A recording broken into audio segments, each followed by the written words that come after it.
Hello, everyone. Good evening. How are we all? It's so lovely to be joining you again on a Thursday evening. Where else can you have this much fun from your couch on a Thursday night?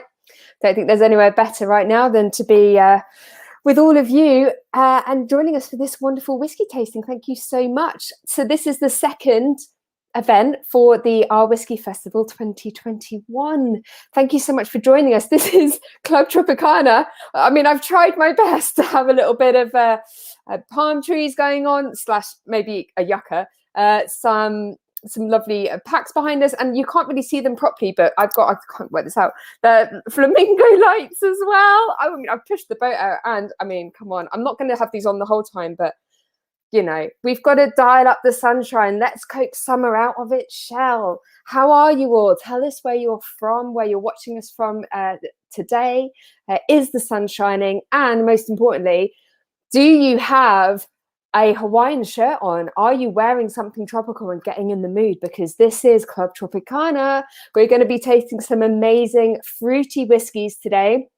I've got some incredible guests lined up too. So everyone is so excited. They're waiting backstage, patiently wanting to come on and say hi to everyone.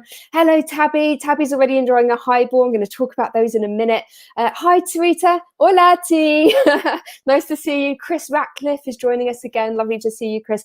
Brandon. Hey, nice to see you, Brandon. Listen, thank you guys so much for joining us. As you know, if anybody who's bought a ticket, you'll know that we are raising money for charity. So all of the proceeds from the OurWhisky Festival go to the Drinks Trust charity, which is a charity which helps people in the drinks industry who've fallen on hard times. And over the last year or so, obviously the hospitality industry has been really badly hit. So they need all the help that they can get. So thank you very much if you have bought a tasting pack, because you have been helping us raise money for that cause. So thank you so much. If you don't have a tasting pack, welcome anyway. It's so lovely to have you here. If you have any whiskey to hand, a fruity whiskey, go and grab it. We're all having tropical highballs to kick us off today. So feel free to go and make your own. This is actually a bit of a call for you. So if you haven't made your highball yet, so you'll have your pack. I'm just going to show. So you'll have 5 whiskies in your tasting pack, which are labelled 1 to 5. You'll also have in there a can of Fever Tree ginger ale and this small questionable vial of liquid as well that's unmarked. Trust me, it's safe and it is delicious too. So we have been creating some lovely highballs. If you haven't made yours yet, you've got time to go and grab some ice, grab a tall glass and a fun garnish too, because I want to see all those big fun garnishes. I mean, here's one I prepared earlier. I'm going to drink this and try not to poke myself in the eye with a pineapple leaf. It's going to be a bit crazy. But we're going to, if you haven't made yours yet, then we're going to be talking through how to make one in a few moments anyway. So don't worry. A little bit of housekeeping before I introduce our guests. Do ask questions, and the chat is there. I can see everything that you're posting. So if I want to hear what you think of the whiskies, ask questions to our guests, and I can see everything that comes in. So I will be posing those questions to everybody. If you're nervous and you're not sure about asking a question, of course, we know there are no silly questions, but if you are nervous, then feel free to direct message me on OurWhisky's Instagram account. I'll be checking my phone regularly and picking those up. So don't worry, I'll be asking your question anonymously if you want to do it that way. So that's fine. Also, the tasting will be recorded. So if you have to go halfway through, maybe your dinner's ready, you've got to head out the door, whatever it might be, don't worry, you can always rewatch this another time. So you can come back to it whenever. Oh, also, if there's any whiskies that you love during this session, then the lovely Milroys are offering a 10% discount on everything that's being showcased in this session. So you can head to milroys.co.uk to have a look at the whiskies. They're stocking all, if not all of them, the most of the whiskies that we have today. And you just need to use the code OurWhisky10. So that will get you 10% off any bottle that's featured in the show. So that's very kind of them to offer that discount. I also want to give a big thank you to some of our sponsors as well, because without them, none of this would have been possible. So obviously, thank you to the Drinks Trust for supporting us and helping us pull this together. But the Dram team and Claxton's and Milroy's for helping out with logistics. You guys have been fantastic, and you've donated a lot of your time and energy to this. So thank you so much. Okay, I think we're pretty much there. Don't forget to share your experiences on social media, guys. We're at OurWhisky on Instagram, and obviously, if you're watching us on Facebook and YouTube, then please take a photo of your pack, take a photo of your highball and share it. And especially share a photo of our lovely guests when they come on, which I think we need to welcome now. We need to bring them in. So I'm going to bring them in one at a time. Obviously, none of you know who's going to be in. So I wonder if anybody's guessed, having a look at some of the whiskies in the pack, has anyone guessed who we might have? I wonder. Okay. I think first of all, let's bring him in. He's known as the wild child of Scotch. It's none other than Ev Trajkowski from Diageo. Hey, Ev, how are you doing? He didn't know he had that nickname. Oh, yeah, well done. Look at you, all over. That's tremendous. Yeah, no, hi, Vicky, how are you? Good, thanks, man. Lovely to see you. Yeah, you love too. The shirt as well. Nice and tropical. Got to dress up for the occasion, you know. Nice to see you made an effort. Yeah, Ev's got a great whiskey actually. He is representing whiskey number 1. So if anyone's following Ev on Instagram, scotch.boy, do go and follow him. If you are following him already, you'll know that he's got some pretty awesome cocktail skills. Our next guest, I can see him already. He looks awesome. We're going to another Scotch personality, quite a big one here, and someone who likes to retire and then come back into the Scotch world time and time again. It's none other than Alan Winchester, Master Distiller of Glenlivet. Hi, Alan. Hi. Thanks for taking a bit of summer into my life. We've been dealing with snow all day here, snow showers. It's flaming May, okay, but it's nice to take a bit of summer and think of what's ahead of us as well. You look like you're catching a tan even there, sitting with your cocktail in your slings. Well, that was my tan from last week when the weather was a lot better, but it's changed. So. Well, let's get some nice whiskies and tropical whiskies into you, Alan. Let's dial up the sunshine. Right. Next as well, we're sticking with Scotch, you guys, and we're going to be staying in Speyside as well to welcome our next guest, who has got an amazing background, by the way. I love this. Please welcome Matthew Cordiner, brand ambassador for Craigellachie. Hi, Becky. How are you? Great, thanks, Matt. I love your palm trees. Look how tropical Craigellachie looks. We've been growing them for years just for this tasting. You know, it's been a long time coming, but just got them ready in time. So it's amazing what you can achieve during lockdown. Looks fantastic. Right, we're going to be skipping over the pond now. So from Scotland, we're heading over to Ireland. So if anyone is a fan of the Irish whiskey, please welcome the woman who creates some of the biggest, fruitiest whiskies around. It's Helen Mulholland, Master Blender of Bushmills. Hi, Helen. Hi, Becky. Hi, everybody. I've got my sunglasses. I'm all set for this sun. Although I rather wish I had Alan's hat. You know? I think we're all a bit jealous of Alan's hat. Looks wonderful. Helen, it's lovely to see you. You look like you're in a sunny parlour, like on the deck of a ship or something. Looks wonderful. Yes, this has been especially created for this evening. If we opened the blinds, we would have snow. Oh, I can't believe the snow. What's going on with the crazy weather? Well, hopefully this session will encourage some sunshine to come around. Right, and our very last but not least, special guest. We're sticking in Ireland, and it is the one and only, utterly wonderful and lovely, Billy Layton, Master Distiller for Irish Distillers. Hi, Billy. Oh, yeah. That was a lovely introduction, Becky. Thank you very much. Yeah, it's great. I was on with you this time last year, and it's always a good fun event, and I'm absolutely glad to be part of it again this year. And thanks for asking. Yeah, weather-wise, I'm probably not. to be honest, too far away from Helen, geographically speaking, you know, and you know, it was Baltic outside today. It was absolutely freezing, and I put the central heating on here at home earlier, and now I'm sweating. I'm just trying to get into the feel of the Club Tropicana.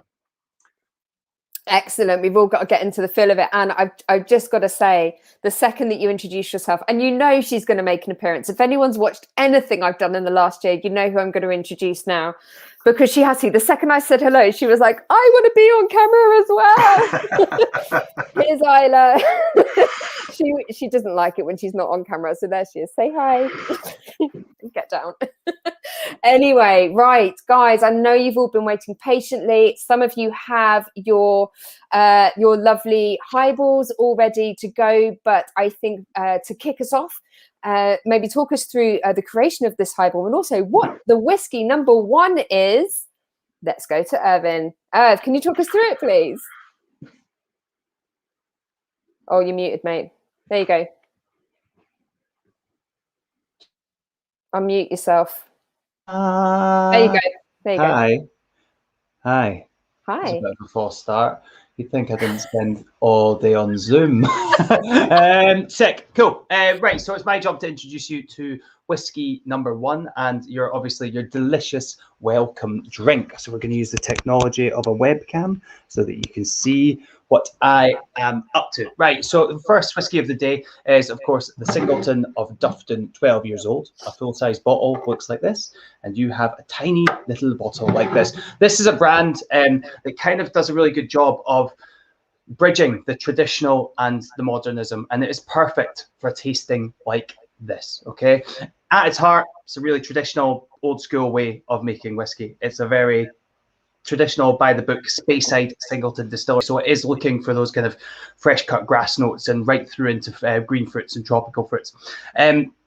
But the way that we talk about this whiskey and the fact that I'm even sitting here in front of you shows that we kind of have a bit more of a modern approach to the way that we talk about it. And seeing it in these style of tropical drinks is where I think it is best used and where we get most excited about it. But the distillery itself is magical. Now, people will tell you things about Dufton all the time. 1,667 people live there. An amazing distillery that's been there since 1896. Rome was built on 7 hills. Dufton sits, and you've heard it all, okay? I want to give you a slightly different look at this distillery. And I'm going to do my finest weatherman impression. So we have Dufton there in front of us, and the distillery is closed to the public, but the distillery is organized chaos. Okay, where are we? Dufton. Here we go. Look at that magic of technology. Now, this distillery is exactly like a tiki bar. Okay, when the distilleries first open, they make great juice, as do tiki bars, okay? But it's not when you start filling them up with stuff that they become these true kind of specimens that almost are really organic, and they kind of, you know what they mean. When the tiki bar is full of nonsense, it's when it becomes at its best, and it's when it's the best place to be. This distillery is packed full of stuff, right? You can see the stills are packed right and tight. It is, in a sense, a super traditional way. We use an extremely long fermentation, a really slow distillation, which is going to push those fresh cut grass notes and all the way through to those kind of fruity, mature whiskies. But it's packed in, it's organized chaos. I like to describe it as quirky. And it's one of the distilleries that hasn't been designed to work, okay? You have distilleries that are set out to work. They're like malting, milling, mashing, fermentation, distillation, and maturation. And it looks like a German car factory. Everything's organized. That's like Clynelish or Caligula. Dufton's like if you hit the bottom of the table and everything landed in a random place, but it just works. Okay, and that I think is testament to the way that we make Scotch whiskey, but also why it works so well and why we maybe aren't as guarded with it as we have been with other kind of single malt whiskies in the past. And it is a single malt that's designed to be great on its own. It's designed to be incredible with ice and really cool when mixed in some sort of ideally tropical highball. The whiskey, when it's enjoyed neat, it'd be awesome to hear what you guys are all thinking about it. For me, it's got loads of fruit. This is really, really fruit forward, kind of green fruit, apples, pears, all the way through into kind of those dried fruits. It's got like this kind of dried tropical fruit note. But for me, when it comes to life, is on the palate. Okay, it is really textural. I always describe it that if this whiskey were a noise, it would be,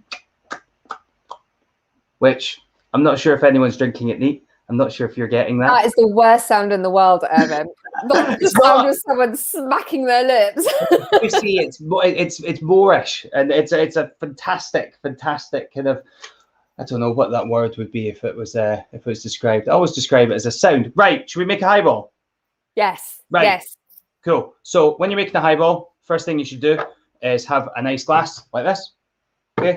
I have garnished with a pandan leaf because I am fancy. But you can garnish with pineapples. You could garnish with, Matt's got a grapefruit there. And we've obviously got an array of garnishes. It would be great to know what you have decided to pick with your tropical highball. You're going to take your little bottle and you're going to fill it all the way into the highball. We're going to add about half the amount of cordial that you have to whiskey. So Becky, I think it was 35 ml, right? So the wee bottles that you've got are 15 ml of cordial, and it's 30 ml of whiskey that you have there. Awesome. So so you can tip the whole bottle in. So take the measure. So you look like you know what you're doing. You could take the measure, or you could just tip it in. It's good to look. What is the cordial, Chris? So the cordial has been made to reflect the notes that we often find in a lot of these kind of fruity whiskies. We started with Mbungo, and then I kind of went off on a little bit of a wrong track, and we ended up with a wilt. So it's pineapple, grapefruit, and pandan. Okay, a little bit of sugar. Quite a lot of sugar, and a couple of different acids to balance it out. Highball it's a great drink. It does incredible things. If you think about the whiskey that you're putting in the glass before you start the highball and you match flavors to that, then you can construct something that shows off the craft and the care and the attention that has gone into the whiskey. You always hear that. Do you make highballs, or do you make old fashions, or do you make cocktails and single malts? But I always like to say, kind of, why not? Because the flavors really jump out at you when you nose them. Okay, so they are great for inspiring other ingredients, and it's a great way to drink Scotch whiskey. I mean, we all know that you can drink Scotch whiskey with him, okay, in the whiskey bar, sitting in the armchair. Brilliant, amazing. But when you're mixing it in these kind of incredible drinks, it opens it up to a number of different cool occasions. I mean, who would think that you could drink a highball on the beach with Tony? Yes. You could visit an incredible rooftop bar with this highball. You can take your Scotch anywhere if you just highball it. That could be a slogan. Let's get a t-shirt made, Becky. Right, now you're going to top up with your ginger ale. Okay, now a good tip is don't fill it all the way up to the tippy top, the first pour. Okay, and then what you want to do is lift up everything from the bottom. That is 15 years of mixology practice and a year of me doing sessions online, and that's the first time I've managed to hit my laptop with an ice cube. And then what you want to do is tip it back up with more ice, and then just give it a little tiny top up. The reason that you do this is because you want to have as much ice in the glass as possible. I heard something the other day which I think is brilliant, because when you make a good highball, you shouldn't be able to push the ice down, because that's when you know it's going to be cold and delicious and fizzy, which is all super important things for a highball. So this is your tropical highball. It's Singleton of Dufton, 12 years old, ginger ale, and our homemade Wilt stroke Mbungo tropical cordial featuring grapefruit, pineapple, and pandan. Magical, isn't it? It's delicious. What does everyone else on our other speakers think of this? Because you've all got your taste. Most of you have got your tasting packs. Poor Billy. Anyone outside the UK is unlucky with these, because I just can't seem to get them overseas. But what do you guys think of your highball? Delicious. I feel like I'm on holiday now, so thanks, Irv. Amazing. Yeah, beautiful. Very refreshing. Yeah. Everyone's loving this. There's a few questions. Oh, Blair Bowman, I'm going to need to see a photo of this. You've garnished yours with a Swizzles Refresher sour apple flavour. He is a wizard. I hope you put that on Instagram, Blair, because I want to see that. I want to see that. Oh, very good point from Jason. Did you make this cordial? Oh, hey Jason, how are you?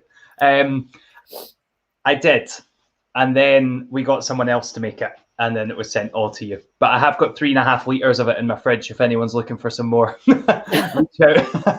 I do also have 1.5 liters spare in my fridge too. So if anyone needs more, then you're welcome to it. Maybe we'll run a competition for the best garnish gets 5 liters of cordial.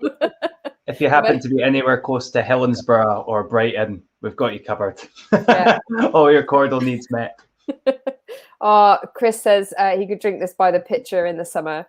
Do you know what, Irv? There's a few questions coming in about your background, because people aren't believing that they're your actual shelves. Oh no, you've changed it now. That they were your actual shelves. Is that a background, or is that actually your living room? That's a picture of my back. Yeah.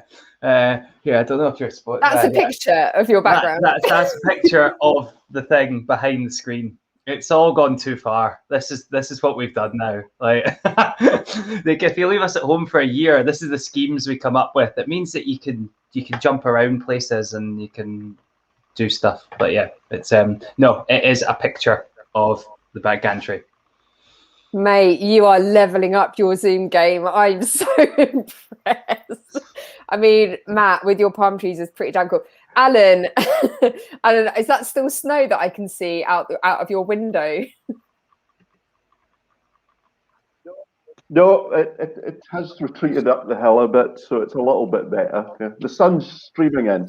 So nice to kick this off with a big cocktail. I don't do very many whiskey tastings where you actually manage to start off with a refreshing, nice big cocktail. What's your favourite cocktail to enjoy whiskey in normally?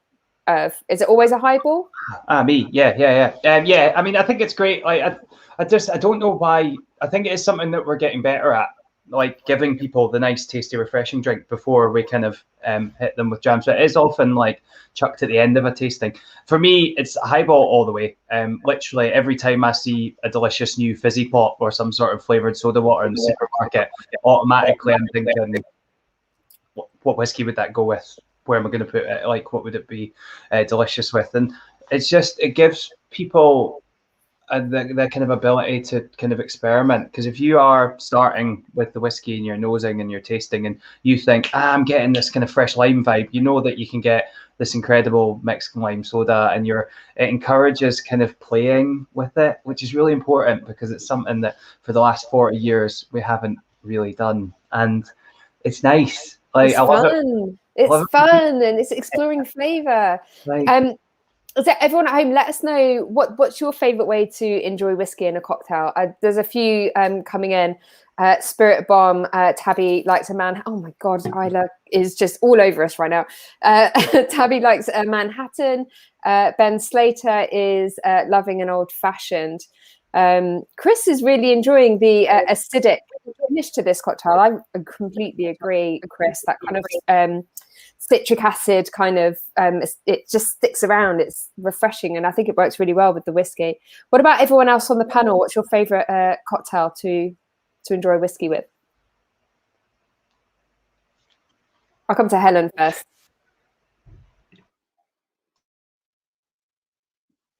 Oh, I'm definitely a highball. Yeah. Again, just something like we're sampling now, something light, refreshing. Definitely bringing that whole fruit through. A highball all the time. How about Matt? What are you drinking?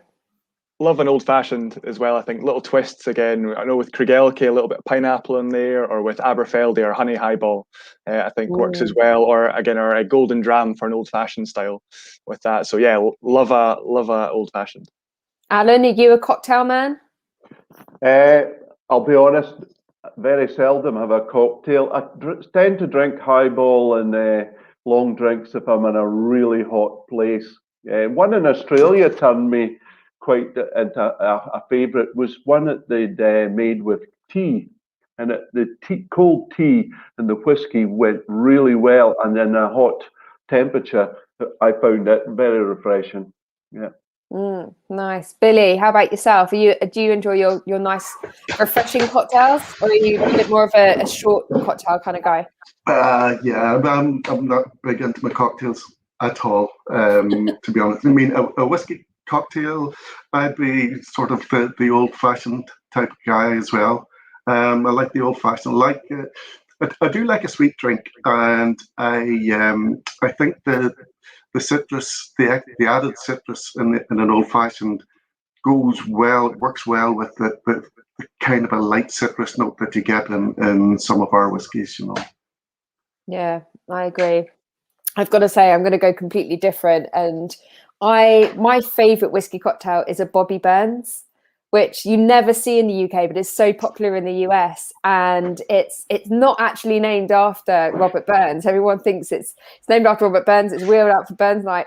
It's actually named after a cigar salesman who was situated over the road from the Waldorf Hotel. And it's a mixture of Scotch, vermouth, and Benedictine. And it's just delicious, and it's brilliant with like a really rich, waxy style of whiskey.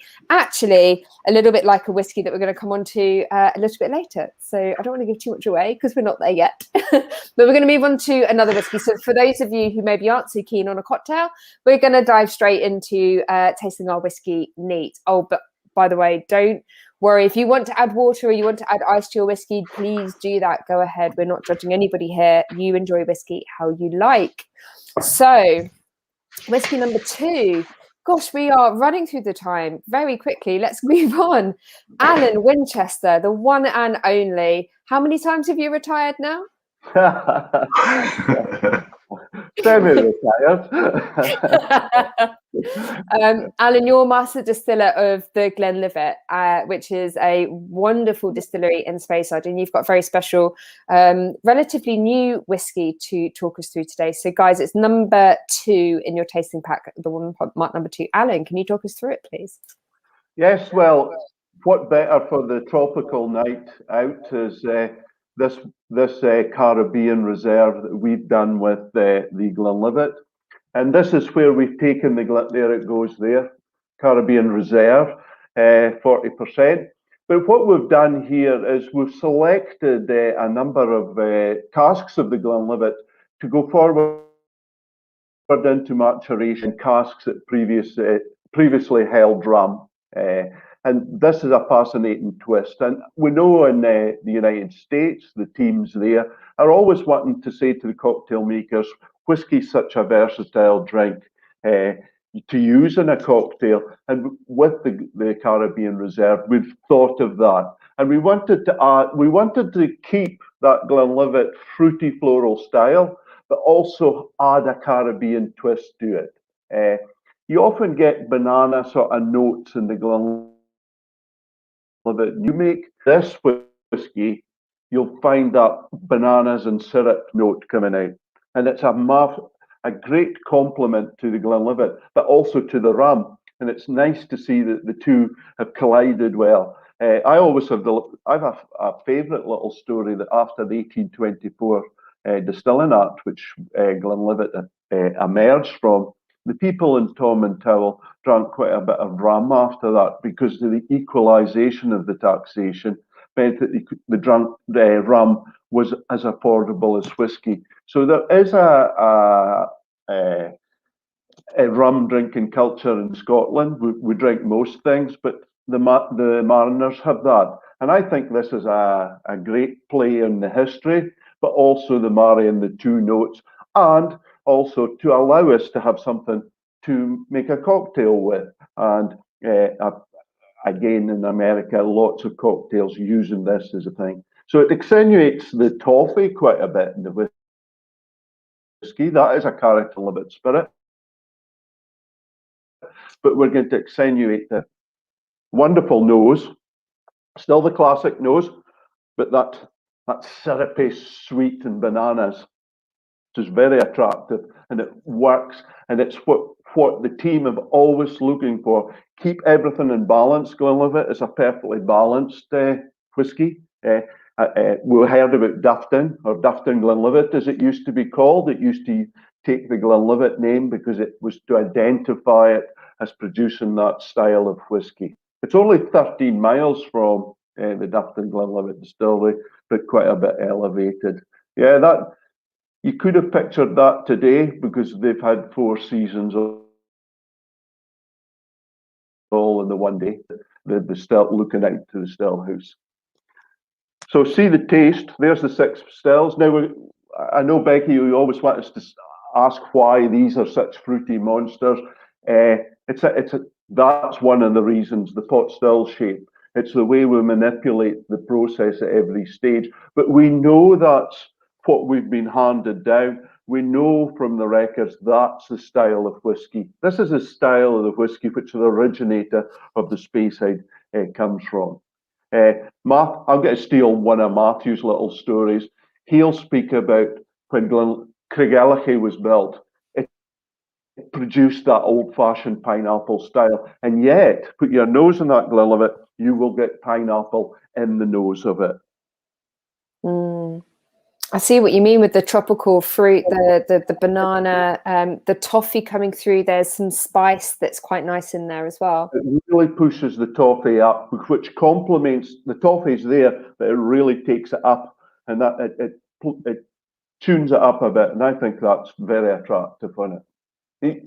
The taste of it, you're getting that sort of honeyed, vanillas, sort of watermelon characters in it, but very well balanced, but nice, and again very useful for a cocktail to make with.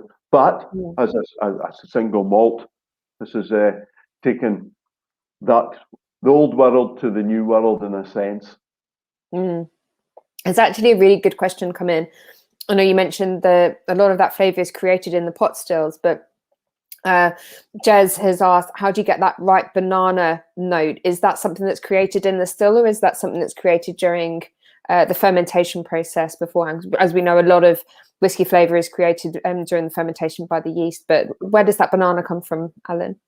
Yeah, I wish I knew that. I could have played it up, you know. It's all just magic. It's magic. Becky, it's one of those things that I always say to everybody. They look at a distillery. Why? Everybody looks at Glenlivet pot stills and says, I want a pair of these for another foreign country. The most copied pot still shape. But it's part of the band. It's like taking one member of the band out and putting them into a new band. It plays with things. The flavours are actually traced right back to the malted barley, to the barley, and the manipulation of them in the mash tun and in the fermentation. The stills, and it was Major McKessick at Glengrant always said this, the stills are only the extraction. Many of the flavours have been made. It's a selection of these different flavours. So to keep the banana note, the high ester, the ester that it is, we use these copper stills, which have lots of copper kiss. That's a copper contact in the stills. And I think that's very important at the Glenlivet. I completely, yeah. I better not show Isla to Josie, the Black Labrador here. Do you know, it's funny. I've been trying Isla on a lot of these whiskies because she does like to smell the whiskey that's in my glass. She likes everything. She likes pretty much everything. And you can tell when she likes a whiskey because she'll start to sort of lick her lips. If she really doesn't like it, she'll back away, and you'll know when she doesn't. But she is so desperate to be part of this tasting. I can't tell you how many times I'm like kicking her off my lap right now. It's really frustrating. There's a lot of people saying they're getting banana, and not everyone's getting banana. Chris Ratcliffe says this is caramelized banana Foster's, which is really interesting. This is brilliant tasting. Charlie's getting a banoffee pie. Banoffee pie is one of the characters we can detect in the new make Glenlivets, but at certain times as a toffee and the tropical fruits will play with each other. But you see in this one how it's going very citrusy in the taste and the flavour.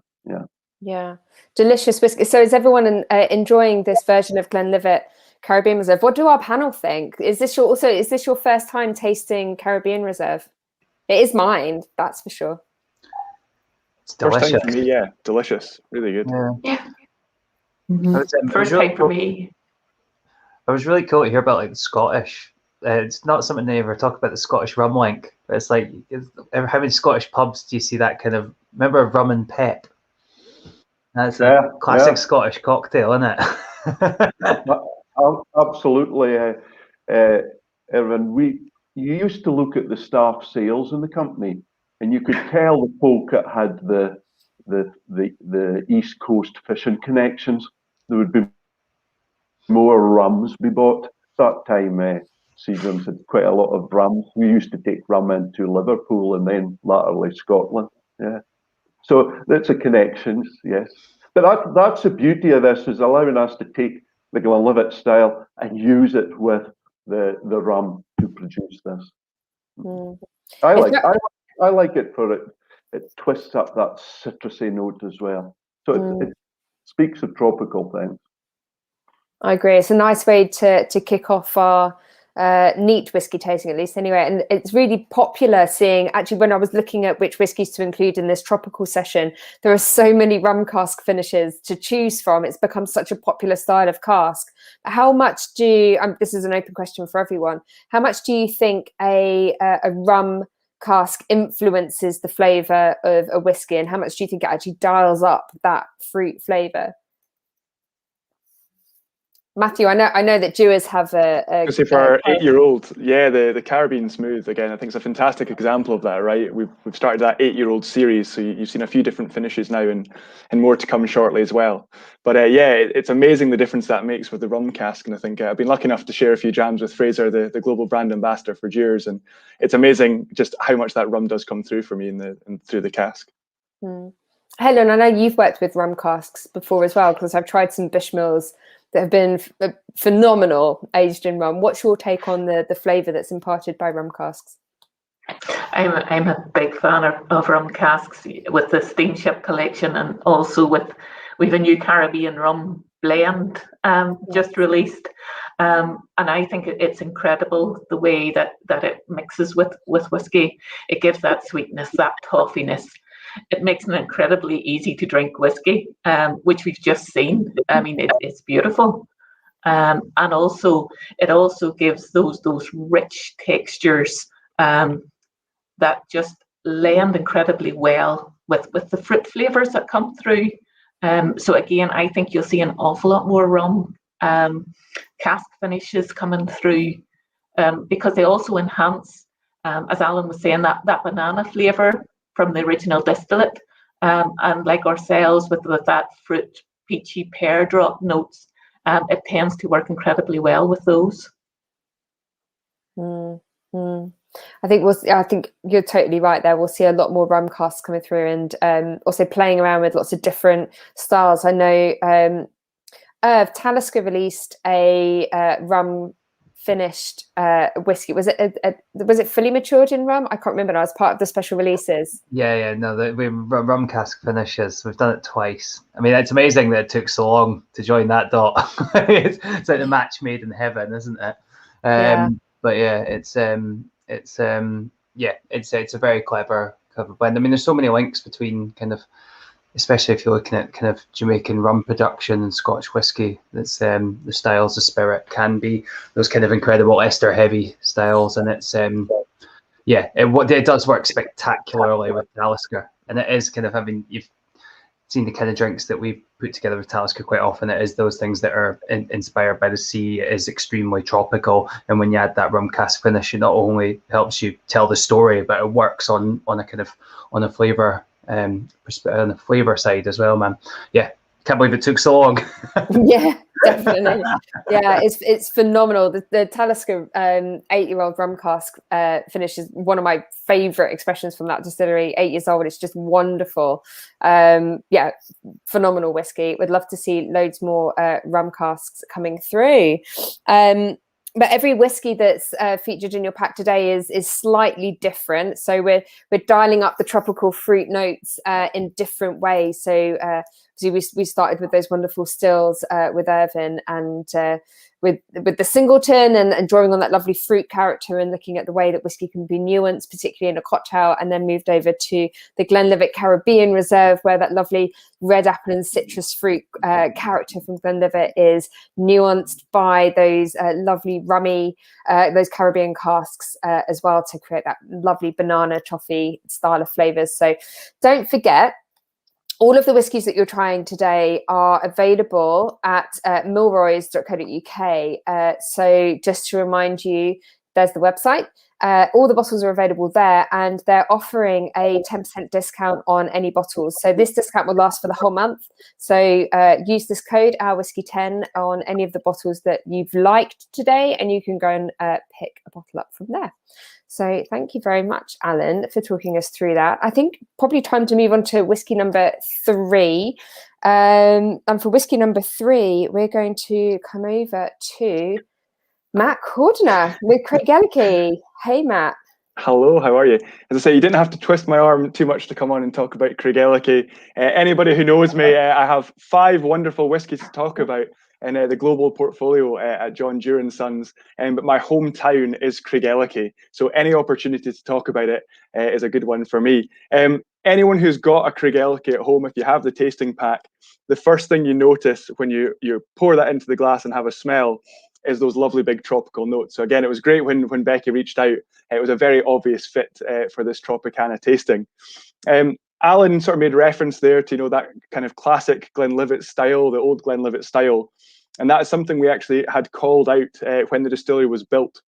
There is a very famous whiskey writer called Alfred Bernard. He was this guy that sort of travelled around the sort of whiskey distilleries of the United Kingdom, wrote a lovely big book on it.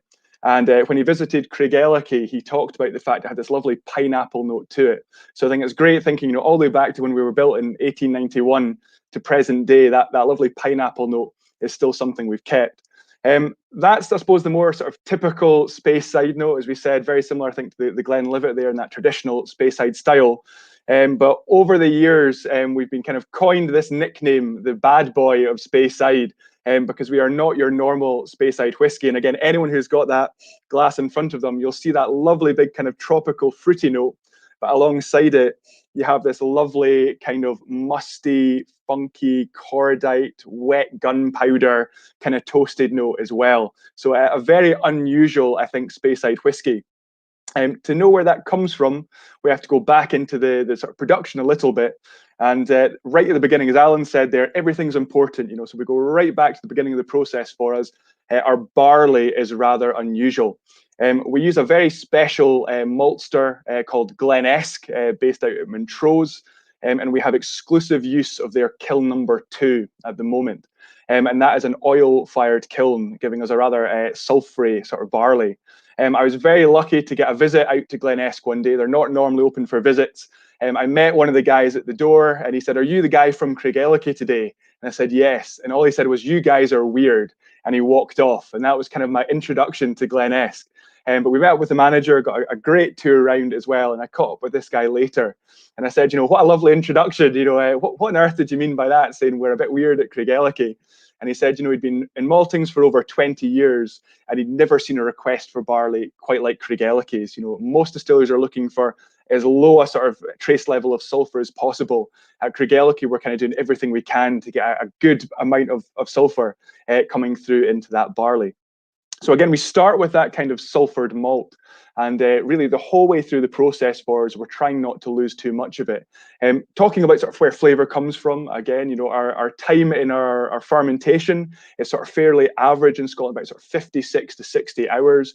But again, the first thing you notice when you walk into our tun room at Craigellachie is this huge big sort of tropical note coming through already off the fermenters. And then from there, we're doing everything we can to, again, keep some of those sort of sulphury notes coming through in the spirit. So anyone who's seen the stills at Craigellachie, I think you can see them just behind my head in amongst the palm trees there. We have, again, huge bases to them. Again, this lovely tall neck. You'll see going along the lin arm at the top there, and then the pipe just disappears through this hole in the wall. And that's because we're one of only 19 distilleries left in Scotland still using that old-fashioned method which is a worm tub condenser. So, you know, the worm tub is known. There we go. We've got a lovely above view looking down on the worm tubs there. It's this huge, big snaking copper pipe. And I'll always remember one of the guys got asked for one of the videos, Jimmy Nicol, young Jim, got asked, you know, why is it called a worm? And he said, well, there's a big worm, you know, why is it called a worm tub? Well, there's a big worm and there's a tub which it sits in, right? Where us Scots like to name things how we see them. So it literally is that big snaking copper worm pipe sitting in that lovely big tub of cold water, again, acting as our condenser. And we run the stills fairly quickly through and then into the worms themselves again. We run it really cold. So you've got this lovely sort of layer of film develops over time within the worm, again, buffering a lot of the spirit from that copper contact. So again, a lot of that lovely sort of sulfury notes is even held by the time it gets to our new make spirit. And we've got our multi-award winning malt master and master blender, Stephanie McLeod in the company as well. And she says, you know, of all our new make spirits across the portfolio of lovely malt distilleries we have, Craigellachie has probably the biggest potential for fruity compounds. But when you nose our Craigellachie new make, you get hit with those sort of big sulfury notes. And I think that's why it really takes that time for the sulfur kind of slowly to die away. And that's really what's happening with the aging of Craigellachie. It's just letting it mellow out, let that sulfur kind of dissipate off a little, and you end up with this really kind of lovely balance. We say Craigellachie is that sort of style seldom met. That, again, is a quote from Alfred Bernard. It's a very unusual style due to our old-fashioned techniques. And, you know, we say Craigellachie's been old-fashioned since 1891. That is a bit of an inside joke because we were built in 1891. So what we're really saying there is we have always been old-fashioned in our ways of doing things. Again, to try create that kind of a contradiction in a glass. I think you've got that lovely kind of typical tropical sort of Speyside character, but then alongside it you have that lovely toasted, wet sort of gunpowder cordite kind of note as well.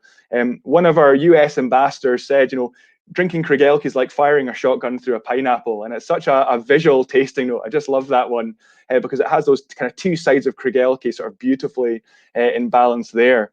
You know, talking about this sort of old-fashioned style, it really has been sort of passed down by the generations of guys working at Craigellachie. I made reference to, you know, young Jim there, James Arthur Nicol. Well, his dad worked in the stills. He was old Jim, James Arthur Nicol. Old Jim's dad worked in the stills. Now, he wasn't a Jim, I think he was a Henry, so he was Henry Arthur Nicol. Then you also had his brother, who was another James Arthur Nicol. And then James and Henry's dad, you've guessed it, was another James Arthur Nicol. So in total, we've had 4 generations of father and son, 4 generations of James Arthur Nicol. I think the first one started in 1918, so not long after the distillery was built. And that's just one example. Again, we've got several families with generations working across the generations at Craigellachie. And I think that's a real testament to kind of passing down this lovely old-fashioned style. So yeah, quite an old school way of doing things. And I think that reflects in the dram, that lovely pineapple, as we say, the typical Speyside character, again, really reminiscent of the Glenlivet we just tried. But then moving into these kind of lovely toasted notes. I think it's like a sort of a bonfire roasted kind of pineapple, you know, something along those lines as well. But rather unusual flavors. I don't know what you're getting here, Becky. Oh, I totally agree with you on that. It's like a grilled pineapple, like barbecue kind of pineapple. There's what I always get with Craigellachie because of for those who are quite new to whiskey, the majority of whiskey distilleries in Scotland, they will distill and then condense their spirit through a shell and tube condenser, which basically refines the spirit and makes it not fruitier and a lot lighter in style. But what Craigellachie has and what a few other distilleries have are worm tubs, which has less copper contact and basically results in a whiskey that's more sulfurous and more waxy. It's a textural result as well. So you're getting with this whiskey, I always find it's very oily, waxy kind of texture on the palate. And when I was saying with the best whiskey for a Bobby Burns is a waxy, meaty style of whiskey like Craigellachie. Another good one would be Clynelish as well. I love Clynelish and a Bobby Burns, but I just love this kind of meatiness to it. I'm Definitely. Vegetarian, and actually I've never had bacon before, but it's like bacon. It's like I'd imagine bacon to be. I've had a frazzle. That's close enough, surely. We had the Spirits Bayside Festival last week, and someone said, I think it beautifully, they said it's like a good gammon steak when you put the pineapple on top. You know, I think that's quite a common way for eating. I thought that's such a lovely image for, you know, it's that balance between the robust meatiness, as you say, and then those kind of tropical notes. And that was definitely one of my sort of key takeaways for flavor notes from last week. I agree. It's like meat and sweet thing going on, which is so lovely. Helen, you've got these whiskies in front of you. What do you think of the Craigellachie 13?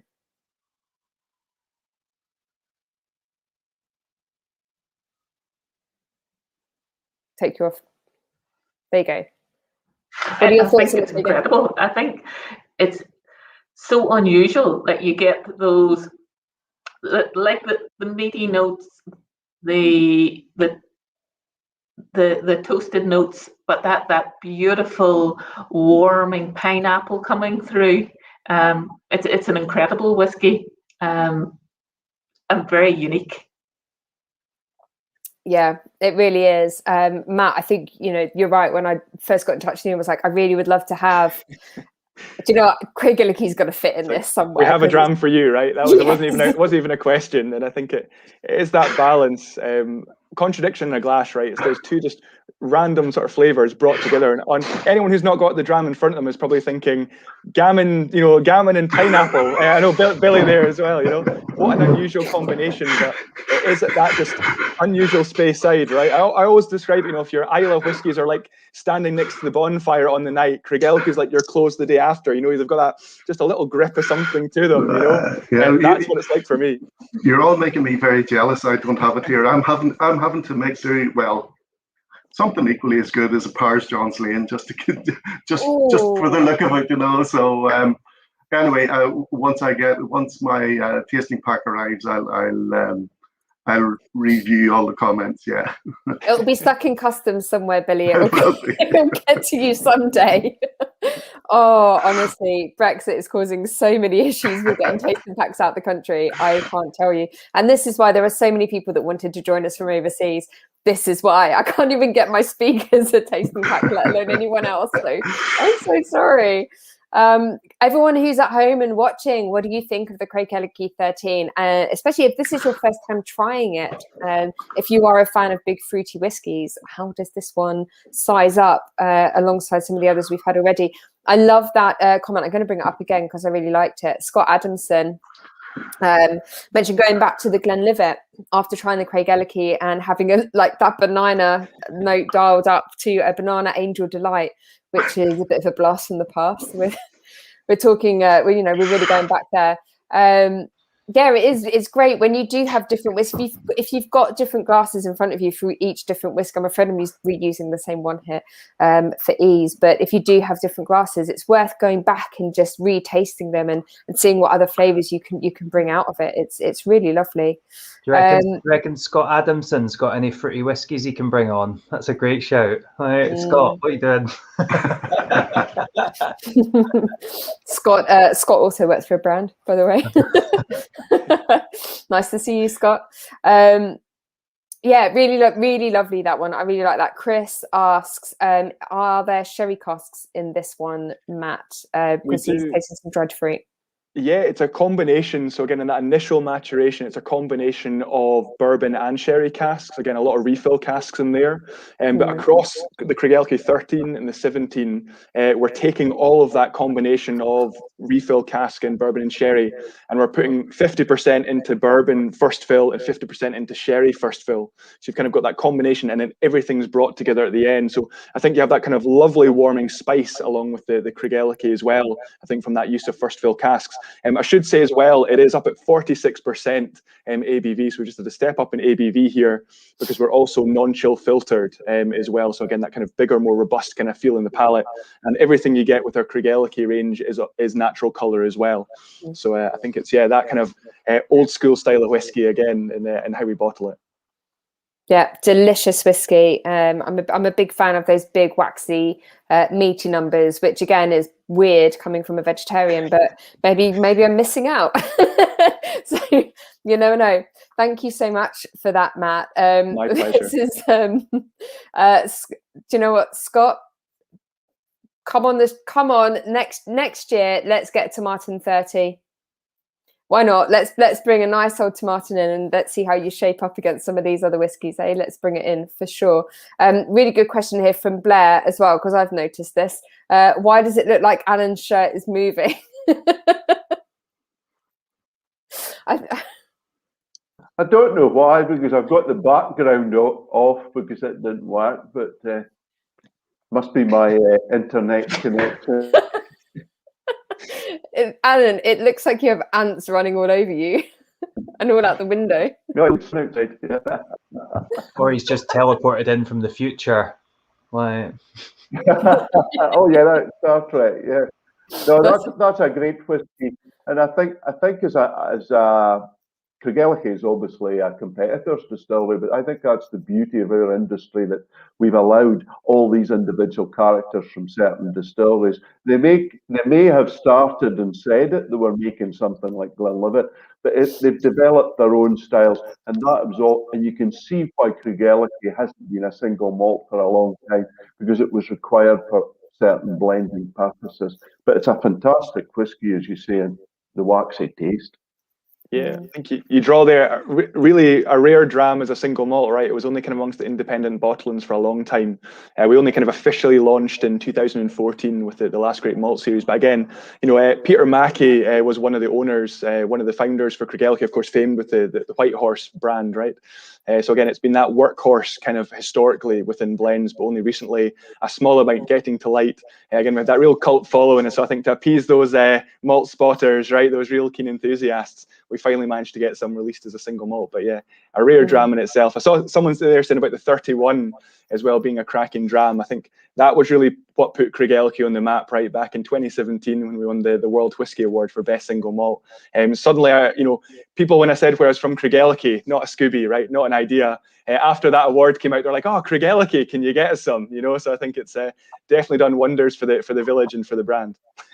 Absolutely. Do you know what I really loved? It was a couple of years ago now, and it was my very good friend Georgie Bell, co-founder of OurWhisky, who led this. But Craigellachie released a 51-year-old whiskey, which they gave away for free, dram by dram, all around the world. So they took it on tour to various different bars, and you could enjoy a 51-year-old whiskey, which would probably, a full bottle or something like that would most likely set you back at least 50 grand these days, which I think was just so wonderful.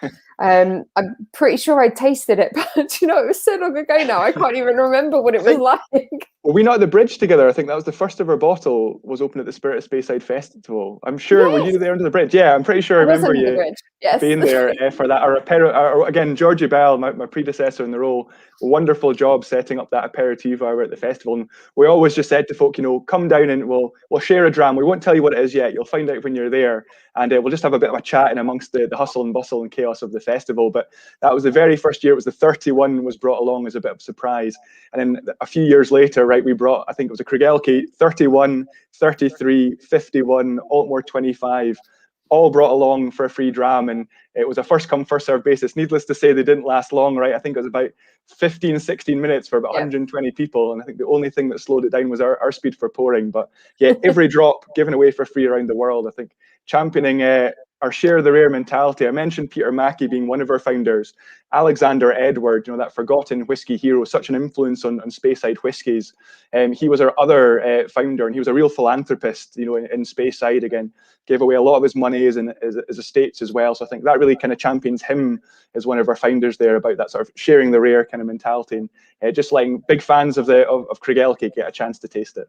Yeah, I think also referencing that tasting as well kind of brings us a bit full circle, because Craigellachie it sits on the banks of the River Spey and has an actual beach. So this was a tasting on a beach, and we're here with tropical tasting, and you've got your palm trees. So it's kind of brought us full circle. I wish I had a picture of it, actually. It's a lovely spot. Anyone who hasn't been, Craigellachie is known for that lovely Thomas Telford Bridge, the 1814 bridge. It's this little hidden gem of a spot. So if you're ever passing through the village, definitely check it out. It's a great little relaxing spot for a dram. Yeah, absolutely, 100%. Thank you so much for that, Matt. That was wonderful. I hope everyone at home enjoyed that whiskey as well. Let us know what you think, and also maybe what your favourite is so far. For me, it's a bit of a tough choice. I really loved that cocktail to start with, but enjoying these whiskies. We are going to move over now to Sunny Island or Snowy Island, depending whereabouts you are.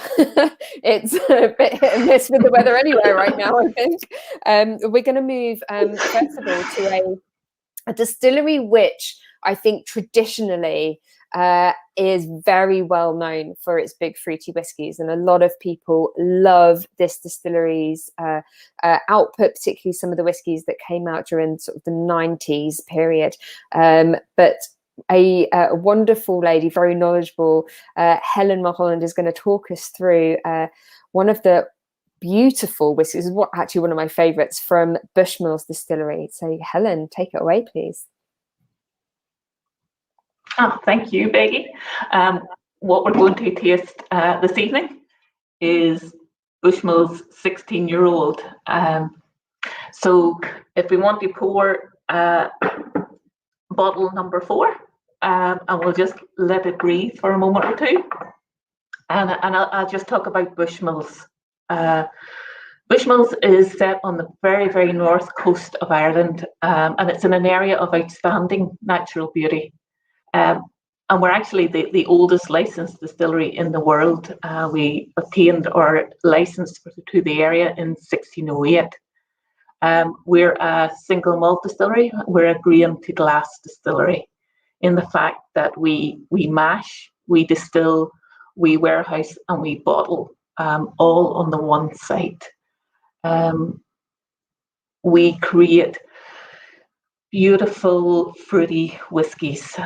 We triple distill, and our triple distilled spirit gives a sweet, fruity, as I talked about, that pear drops, that lovely peachy notes, and that comes through in our new make distillate.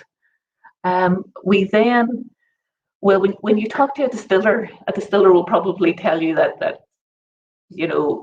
60% of the flavour comes from the cask. You talk to a blender, and I'm going to say it's 70% up to 80% of the flavour then is enhanced through your cask.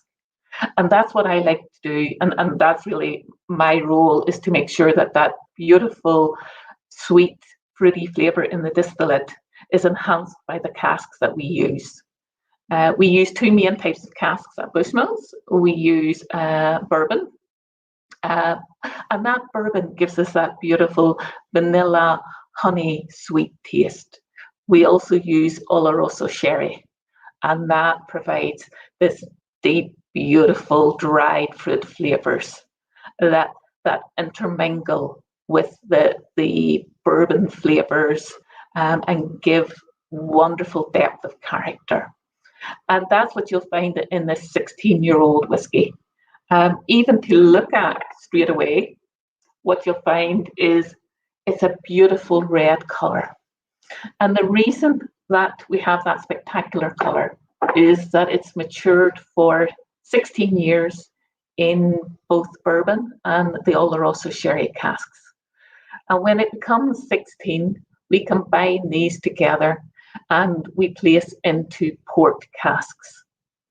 And there it will sleep for 6-9 months, or for however long it takes to become the whiskey that we know and we love.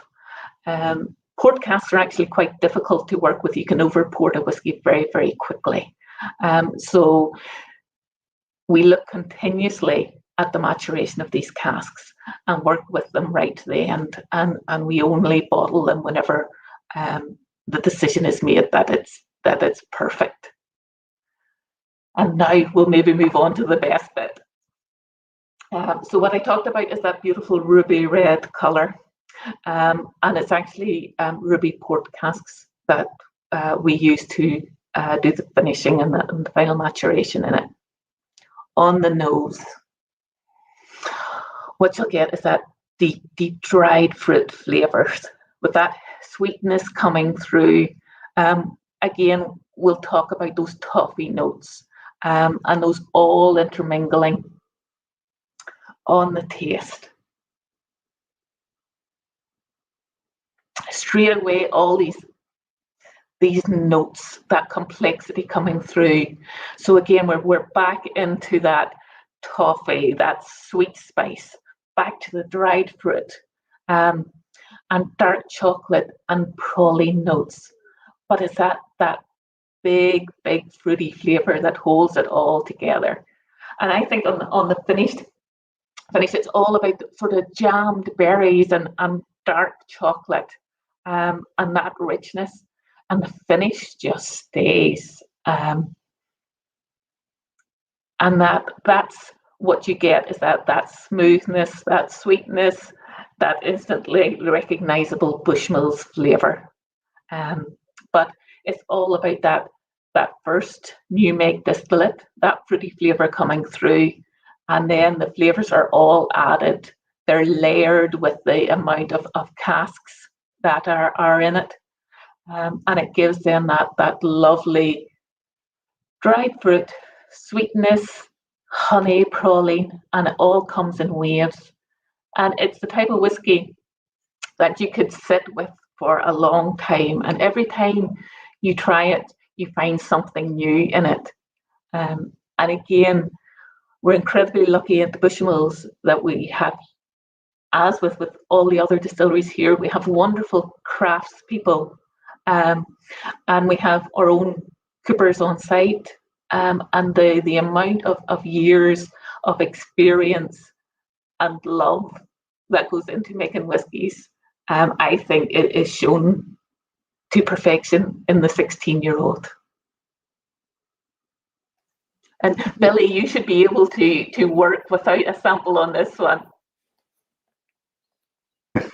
Yeah, you're kind of right there, Helen. I don't know. People may or may not know that my background is at Bushmills. I worked along with Helen for a number of years. Indeed, in the 90s, whenever we were launching Bushmills 10-year-old, Bushmills 16, Bushmills 21, I'm happy to say that I was there when all that was happening, and it's great to see that Bushmills is going on from strength to strength from that time. Yeah, so I mean, I know exactly the profile of the Bushmills 16-year-old, and it was an award winner really from day one. Absolutely, it's such a wonderful whiskey. This Helen, you introduced us so beautifully as well. It's what a lovely introduction to this Bushmills 16, and from the looks of it, a lot of you at home are very familiar with the Bushmills 16. So I hope you're enjoying returning to a favourite. And for those of you who are new to this, I hope you're enjoying the experience of having this for the first time. There is so much complexity in there, isn't there, Helen? There is, and that's what I'm saying about every time you come back to it, you find something new on it, because there's so many layers that, I say, each time you come back, there's even times when you find hints of mint, that you get apple coming through, but every single time something different, something new, and it's like an old friend that you keep coming back to each time, but they always provide something new. It's a very, very special whiskey at Bushmills. I started off, you were explaining that the peach note, and I got a lot of peach and mango. Bless you. Thank you.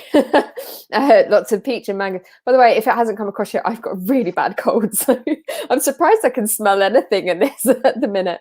But that tropical fruit character came through immediately, and then it moves into a lot of chocolate, toffee, it's just beautiful sweetness. A lot of people really loving this. Spirit Bomb.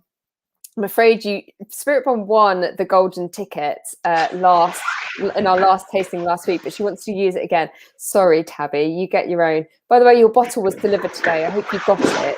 Let me know, by the way. And Chris also says this would be his golden ticket vote. I do know who the golden ticket winner is, and she, if she would like to make herself known, then I will out her on the tasting, but otherwise do let me know, because so for those of you at home who maybe don't have a tasting pack, part of the festival is I've hidden 5 golden tickets within some tasting packs. There's one in each session, and if you find one, then you are eligible to choose your favorite whiskey of the session as a prize. So whoever has the golden ticket in this session, I think you've got a tough choice, because there are some amazing whiskies today. You've got some brilliant whiskies to choose from, and if you haven't got a golden ticket, I'm so sorry. Better luck next time. There are still tickets left for the other session, so there's still time. There's still time to get one. Yes, a lot of people are really enjoying this one. Ben says he bought a bottle of the 6 unit at the distillery after a tasting in 2015. Still tastes different to anything else he's ever had. A unique profile, and that port finish is special. I totally agree. It's so delicious. There's so much complexity in this, and that's what I always love about a Bushmills, is you get that lovely fruitiness, but then you back it up with something else. That's really, Helen, what you said at the start there about the cask having actually something more like 70 or 80% of the flavor profile of a whiskey. Is that something everyone else agrees with as well? Are we underestimating how much the cask actually delivers in terms of flavor? I think Helen said it depends on who you speak to, right? You ask the guys in the distillery, we're the most important guys in this thing. If you ask the guys in the warehouse, different story, right? So I'm sure there's some truth in it, in both parts, right?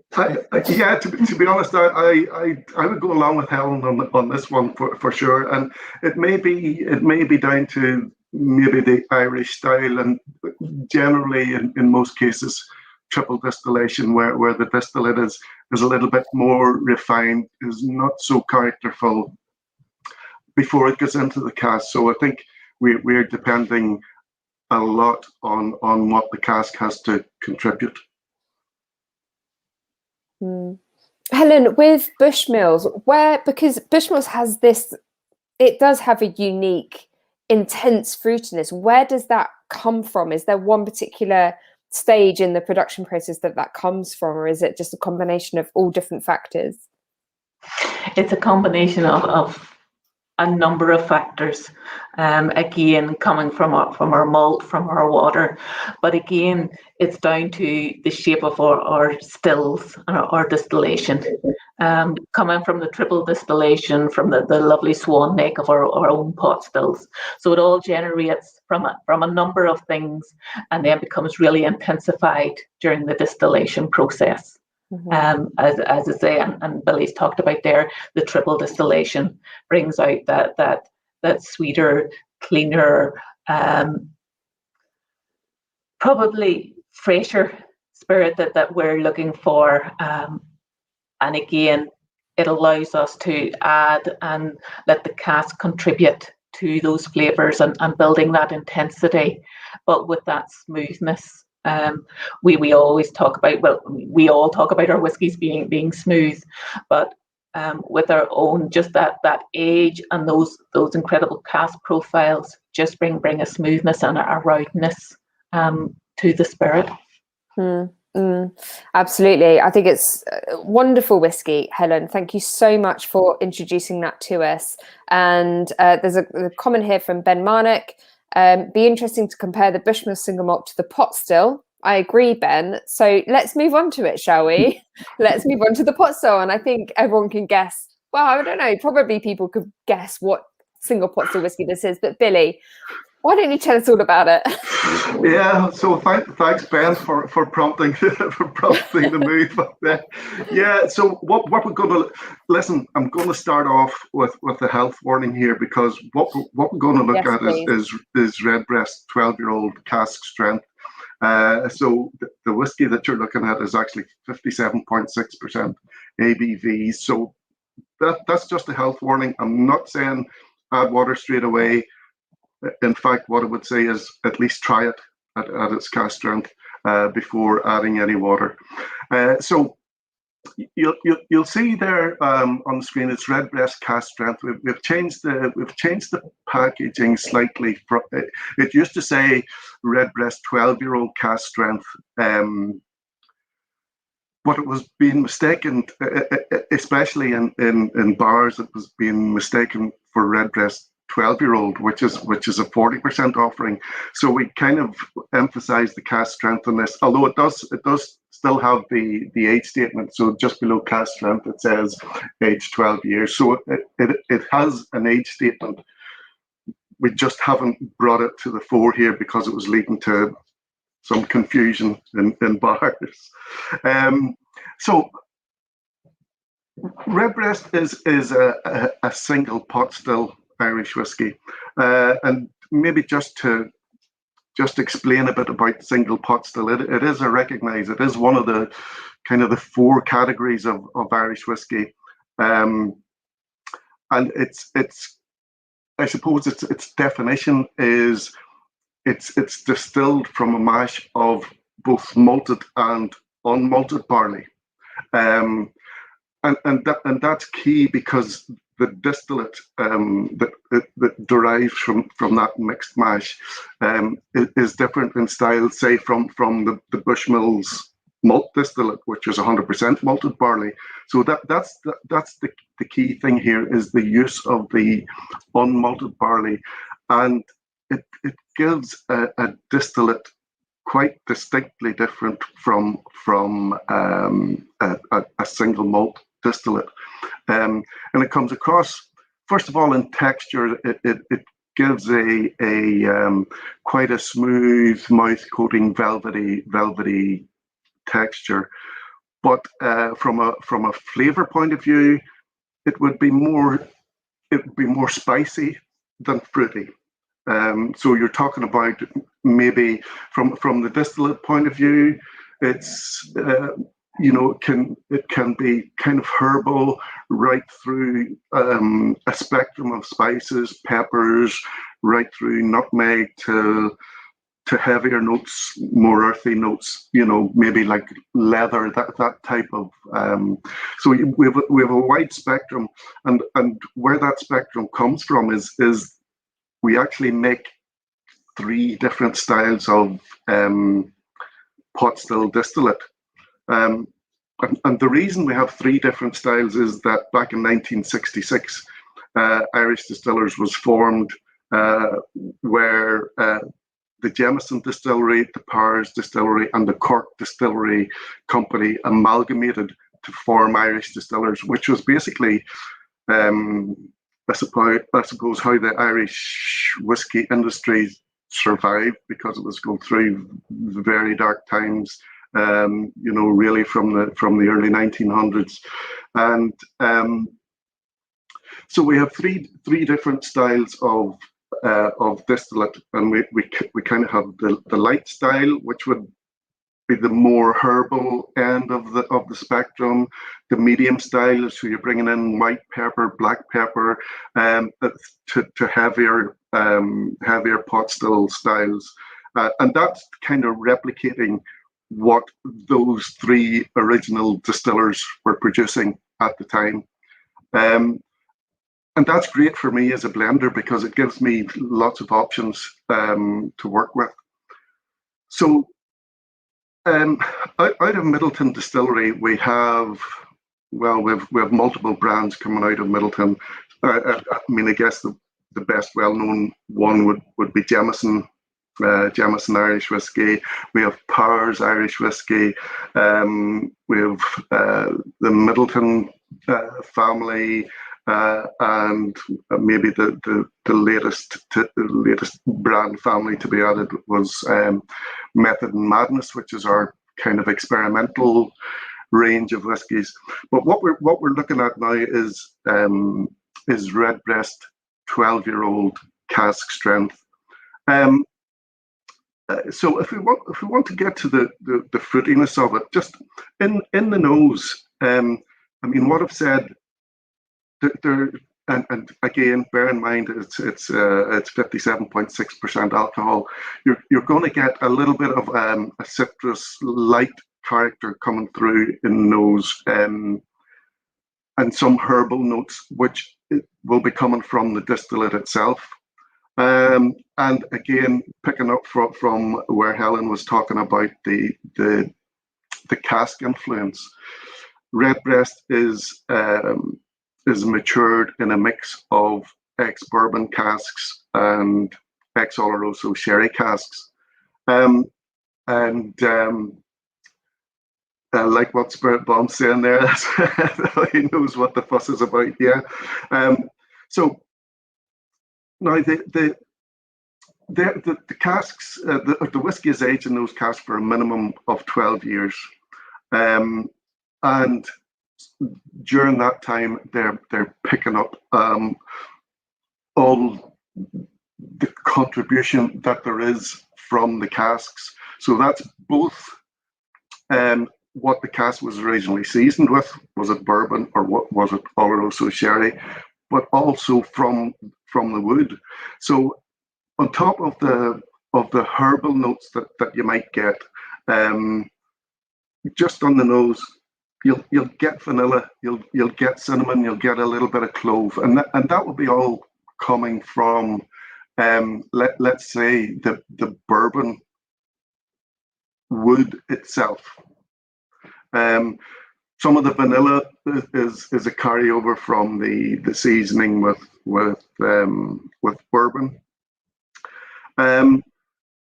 So that's what the bourbon is bringing. But just on the nose, I mean, you're going to get an awful lot of big hit of dried fruits. So I just had I didn't know how to sort of go through the tasting. So I brought a few prompts with me. So you might get some of the sunny raisins. Sunny raisins. Okay. Some dried fruits. Yeah, and actually, you know, Tesco's did some business today. Dried apricots. You get that, a lot of rich dried fruit. I mean, we had a bit of a discussion. I was sort of maybe in the notion that we were getting into a discussion on bananas rather than whiskey earlier on. But again, we can't argue that there's banana in there. Sometimes you look at green banana, and then sort of bananas just ready for eating, and then you get black bananas, and it's a real. Billy, it's like you've raided Tesco in preparation for this. But you know, you get all those in there. I mean, is anybody getting? Oh my God. Red pepper, you know, there's the succulence that you get when you bite into just a slice of red pepper, and of course you've got the, you know, from the bourbon refill bourbon casks in there, you're going to get the orchard fruits, the apples and the the pears. You know? This is like the generation game. When we have this generation game, you have to like remember everything that's going past on the conveyor belt. But does anyone remember changing the channel? Just waiting for the cuddly toy, isn't it? Yeah, and you know, you can't deny that there's the dates are falling out in the. But you know, dates, figs, you know, those heavier, nutmeg, you know, those sort of ripe dark fruits, you know, melon, plum. And then, and just the taste, and again, bearing in mind, 57.6. Everything's there, you know, in the taste. It's a real fruit explosion with that peppery spiciness that gives it that little bit of punch and keeps the interest. Keeps the interest there, you know, and you know, even with This isn't another prop, by the way. I mean, I'm just going to add like 4 drops of water, and you'll see you see how that all opens up. You know, melon. Where's my melon? I have no. I need a melon because I'm getting a lot of melon in there now. You know. There's a pineapple on the shelf behind you. Yeah, that's a fake pineapple, by the way. It doesn't look. But yeah, so all those things there, and then of course you get the heavier spices, but you also get a contribution. you get a contribution from the wood. What is that? So yeah, so walnuts. You get a nuttiness coming from the toasted European oak. You know, it's not a char that you would maybe get from an ex-bourbon cask, but it's more of a rich, full almonds, walnuts, that type of nuttiness.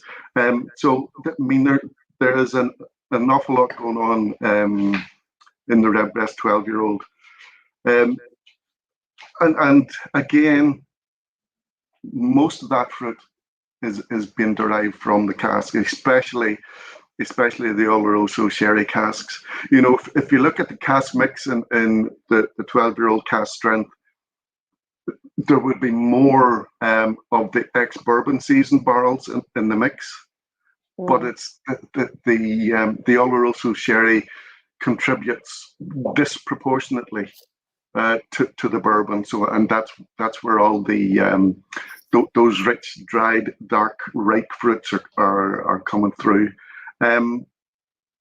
So, you know, I think,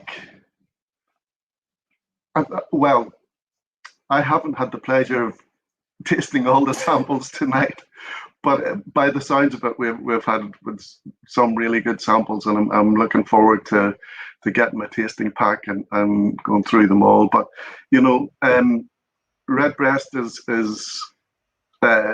it's the world's top selling single pot still Irish whiskey, and it really is becoming the favorite of an awful lot of people across many markets.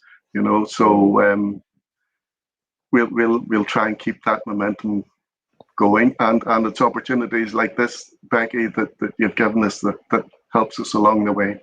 Well, Billy, I'm a huge fan of single pot still, particularly Redbreast. I love what you guys are doing. I loved, sadly, when I was putting the show together, was around the time when you were launching the 10-year-old, which is a phenomenal whiskey. Don't say you have. Okay, so Billy has a bottle, but it's sold out. So yeah, it's sold out. We couldn't share it with you because it had completely sold out. So, but the 12-year-old cask strength has been, I'd say, probably one of the first whiskies that I tried when I was just getting into whiskey about 15 years ago or so. Just for the first time, I even though it was at a high strength, it doesn't taste that high. I think for a lot of people, certainly for me, it came across quite, I think because of that creaminess that you tend to get in a single pot still whiskey. It's the heat, the alcohol heat you would maybe experience in a single malt that's of that ABV it's tempered slightly. But I really love the cask strength, and it is a favorite of a lot of people. Scotch guys on this call right now, how are you feeling about your single malts, and now having tasted a couple of Irish whiskies, and how nice is it for you guys to actually taste some Irish rather than sticking with your Scotch portfolios? I think it would be a really good idea if we could shout tasting notes out and see if Billy can pick it out from his table. That'd be an amazing idea for a tasting. Like, how good would that be? Fruit salad. And you've got cherries. Cocktail cherries. That was incredible. Love it. No, it's really cool, man. Like, it's like that. They're both incredible. I don't know. I kept going back to the Bushmills and getting like pure jalapeno. Like it's got this like super vegetal note, which is really interesting. And yeah, that the redbreast is pure kind of fruit salad, and it's really juicy. It's really good. Still feeling pretty good about the single malt though. I really enjoyed the percentage chat of the casks. It's like it's complexity, purity. It's true. We are going to have to. Oh my goodness, we've done an hour and a half already, so we're going to have to wrap up in a second. So if anybody has any questions for our panel, then now is your time to pose them, because otherwise we'll run out of time. I've got a question for each one of you. So if you could maybe just tell me in a few words, if you were stranded on a desert island, and it's a tropical one like is where Irv is right now, obviously, what whiskey would you take with you? And it doesn't have to be on your own brand. Let's just say that. What whiskey would you take with you if you're on a desert island? Irv, I'm starting with you because you're next to me on my screen. Oh, me. Yeah. I answer this question the same all the time. It's always the same answer, and it's Johnny Walker Black. It's great, neat, fantastic on the rocks. Makes pretty much any delicious Scotch drink taste even better. And it's the whiskey that I kind of actively buy when it runs out. So it must be the answer. Johnny Walker Black and ginger is a go-to. It's incredible, yeah. Every day. Alan, what would you take? Well, it's usually the second whiskey I would take is probably something there. I always would take the Glenlivet 18-year-old. So we've done the illicit still, which is the 12-year-old at a higher ABV, and I probably would take it with me just now. I like the intensity of the 12-year-old with a bit of 46% strength in it. So I would take that. But I've enjoyed all of this. All the whiskies that I've been over the years with the companies I've enjoyed Bushmills over the year, and I do like Redbreast as well. So Billy, you can send that 10-year-old over to Speyside. You can send it all round to us, Billy. Thank you. You could come out of retirement and get a new job. Burn. Have you ever thought of moving to Ireland, Alan? Oh, absolutely, yeah. Oh, we all worked for Pernod Ricard, and we used to tick the box to see if we would get an exotic location. So Ireland was considered pretty exotic in our list. Matt, let's come down to you. Which whiskey would you take on a desert island? Desert Island Dram, for me, some of our exceptional cask Craigellachs. I think the Craig Hotel 21 is like hen's teeth these days, but if you can get a bottle, that'd be what I'd be taking, I think. It's absolutely smashing. Just, good bit of a sherry bomb, but that still balances a Craigellach. But anyone who's had it will know why. Completely agree. Helen, what are you taking? I take Bushmills 10-year-old because of all the fruit flavors, the apple crumble flavors. It would just remind me of home. And Billy, what are you having? Yeah, I mean, you said, Becky, we didn't have to keep it in house, so I'm totally ignoring that. What I would be taking. Everyone's ignored it. You're like, run till you die. It's right up behind me here is Redbreast 27, and to be honest, you think I've produced a lot of fruit here tonight and set it out in front of me, and there isn't enough fruit to cover what's in Redbreast 27. It's spectacular. It casts Didn't we have that in the last festival? I'm pretty sure we had Redbreast 27 in the last year. Yeah. And that was one of the highlights for me. It's such a delicious. I wonder if I've got any of that left, actually. I can't share all my whiskey, Take that one out. Oh my goodness, panel, thank you so much for joining us. There have been a few people asking so if you enjoyed the Whiskies Night, and it seems like quite a lot of you did, then head over to milroys.co.uk, and they are offering a 10% discount on all of the bottles that are featured in the festival. So find the one that you love and use this discount code, OurWhisky10. Either write that down now, or don't forget these videos are recorded anyway, so you can always scroll back through and try and find it. Good luck. I think we've been going for 1:33 and 42 seconds. So go to there. Scroll over to there. I don't know. Write that down. Probably easier to write down the code. Thank you so much to everybody for watching along. Thank you so much to our panel, to Irv, Alan, Matt, Helen, and Billy. Thank you so much for joining us. Again, thank you also to the Dram team and Claxons for all your help with logistics in pulling all of this together. And everyone who's bought a tasting pack, who's bought a ticket for the festival as well, because, you know, you guys have helped bring this to life. Without you and without your support, this wouldn't be possible. And also, you have really helped raise a lot of money for the Drinks Trust. So here's raising a glass to all of you and to all the brands that have supported it too. So thank you very, very much. Don't forget, there are still some tickets remaining for the final 3 sessions in the OurWhisky Festival. So these are running every Thursday night, now through until the end of May. Our next one next week is The Rising Tide, which I'm so stoked for. I can't wait for this one. It's going to be exciting. We're looking at rye whiskey that's made outside of North America. So we've all heard of American rye whiskey and Canadian rye, but have you heard of Scottish rye or English rye or European? Because you should have done, and if not, then you're going to be kicking yourself if you don't get a ticket for that tasting, because it's going to be phenomenal. And I can tell you now, one of the whiskies, we did reveal this, one of the whiskies we're going to be tasting is the newly released and immediately sold out Oxford Rye. It's this distillery's first ever whiskey release. It's sold out immediately. I had the pleasure of helping them launch it. I am biased in a way, but it is so delicious. And this is now going to be your only chance to taste it. And don't forget, if you find a golden ticket in your pack, there's a bottle up for grabs. And it's sold out completely. So this is your only chance to find a bottle. So do give it a go. If you haven't got a ticket, then you have got until tomorrow morning to go and get them. So hurry up, head over to OurWhisky.com. I have a banner for that too. OurWhisky.com. There you go. Hey, go and buy a ticket. Thank you so much for your support. And please thank all of our panelists as well. It's been amazing having you all here. And thank you. See you again next time. Bye. Good night.